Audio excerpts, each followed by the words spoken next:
coming to campus and stepping on campus and walking through those front doors, I was hopeful. It was very diverse, which made me feel good. Even with the few people that were here taking summer classes, they looked like me. I couldn't even get that at my old school. Black, white, Hispanic, you know, everyone wants to be in the same classroom and just want to be there to get a better education. It was a confirmation that, you know, I'm in the right place, this is where I need to be, and I think that I can really flourish here. As a black student and helping out another black student feels empowering to self.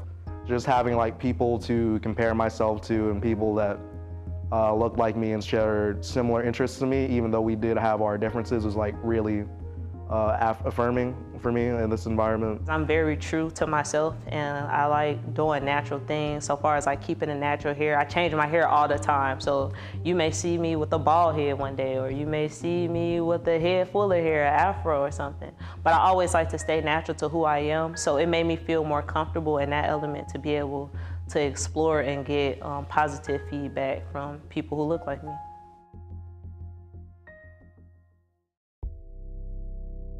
I didn't really look at skin color. I wanted environment, I wanted comfortability, I wanted relatability. Sometimes I feel a little like I'm not on keel with the rest of the students. Of course, there are times where I feel like I don't belong. When you don't belong, when you don't fit in, you're not gonna get involved, and that's just that.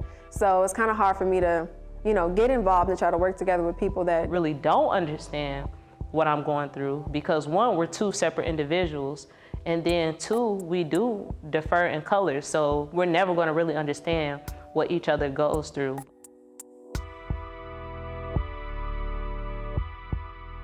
This school is comprised of a lot of different people, different backgrounds, different socioeconomic groups, all different people.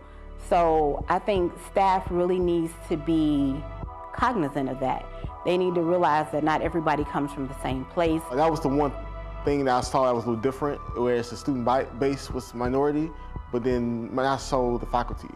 So that was, I would almost say it was a culture shock. Some of the best classes I had was with a black teacher, a black professor, because it's a homegrown feeling for one. You're getting lessons from someone who's familiar with your background. The professor is more open to the person who looks like them. You know, sometimes people feel kind of like reluctant to learn more from a white teacher because sometimes they don't have it in their best interest. My white counterparts, who I think are very much given the opportunities to be in the spotlight and to be front and center, they are much more comfortable. It makes me feel like I'm kind of in that shadow again. And I feel that, oh, I'm a woman or I'm black, so I have to do extra things. I try not to let that overwhelm me. I have to always keep up a certain image because I don't want to be portrayed as like the stereotypical, you know, black girl. That's not, you know, a good thought that you want to have in your head.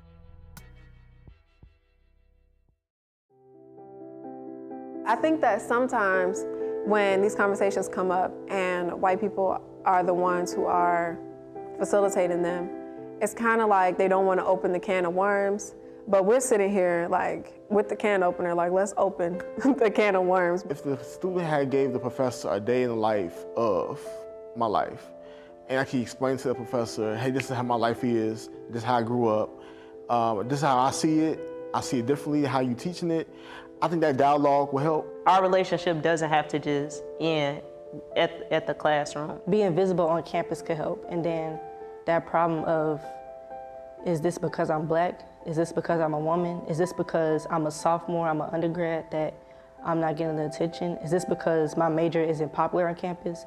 Those thoughts, to me, I don't believe that would come in my head. You can push me just a little bit more by pushing yourself as well. Learning that communication process. What is it that you need? What is it that I need? So that we could come together and everybody just be on the same page. If I'm gonna be comfortable here and we're gonna have an environment where I feel comfortable, then we need to talk about these things that make you uncomfortable.